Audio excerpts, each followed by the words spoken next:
அனைவருக்கும் வணக்கம். இப்போ நீங்கள் பார்த்துட்டு இருக்கிற இந்த chart student to teachers ratio. இது வந்து நம்ம குளோபல் லெவலில் போட்டிருக்கோம். ஃபார் எக்ஸாம்பிள் நார்வேலலாம் நம்மளுக்கு 10 அப்படின்றது தான் ரேஷியோவாக இருக்குது. Belgium, Spain, Japan, Germany, France, US, UK, Mexico. இப்போ மெக்சிகோவில் வந்து நம்ம என்ன பண்ணுறோம், செகண்டரி லெவலில் 30.9 எலிமெண்ட்ரி லெவலில் 24.9 மெயின்டைன் பண்ணுறதா இந்த சார்ட்டில் பார்க்குறோம். இது 2019 சார்ட். தமிழ்நாடுலேயும் சில அரசு உதவி பெறும் பள்ளிகளில் 10 பிள்ளைங்களுக்கு ஒரு டீச்சர் இருக்காங்க. சில பள்ளியில் 2 குழந்தைங்களுக்கு ஒரு டீச்சர்னும், சில பள்ளியில் 3 குழந்தைங்களுக்கு ஒரு டீச்சர்னும் இருக்காங்க.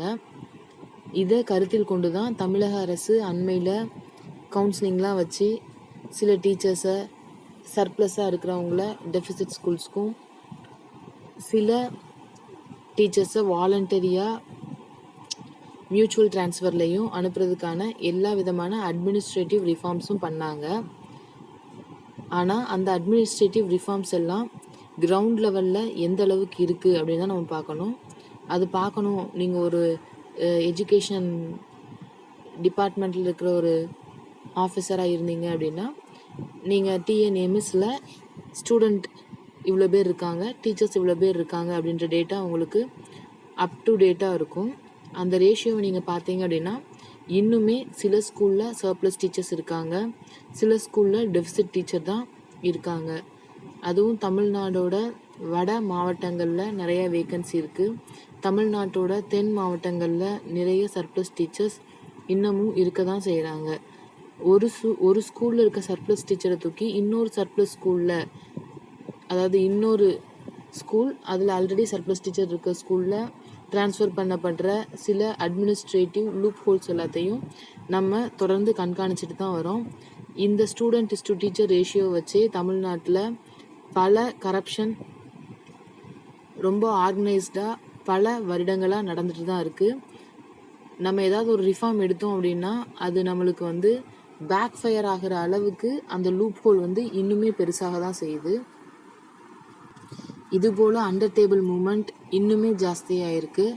அதுக்கு அவங்க சொல்லப்படுறது, நான் உன்னை இன்னும் இந்த ஸ்கூல் விட்டு அனுப்பாமல் வச்சுருக்கேன், அதுக்கு காரணம் நீ எனக்கு தர்ற அந்த லஞ்ச பணம் தான் அப்படின்றத ஓப்பன் ஸ்டேட்மெண்ட்டாக சில இடத்துல நம்ம காதாலேயே கேட்க முடியுது.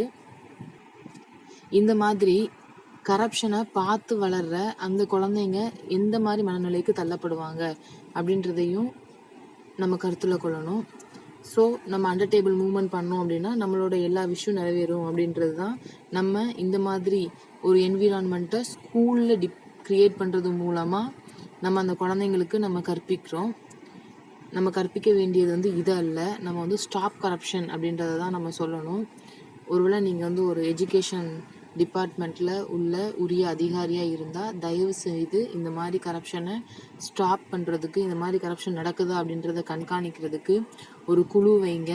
நீங்கள் ரொம்பவே வந்து அப்பட்டமாக பார்க்கலாம். ஒரு சர்ப்ளஸ் ஸ்கூல்லேருந்து ஒரு டீச்சரை எடுத்துகிட்டு இன்னொரு சர்ப்ளஸ் டீச்சர்ஸ் இருக்கிற ஒரு ஸ்கூலில் ஒருத்தவங்க அப்பாயிண்ட் பண்ணுறாங்க அப்படின்னா அதில் அண்டர் டேபிள் மூவ்மெண்ட் இல்லாமல் அது நடக்கிறதுக்கு வாய்ப்பே கிடையாது.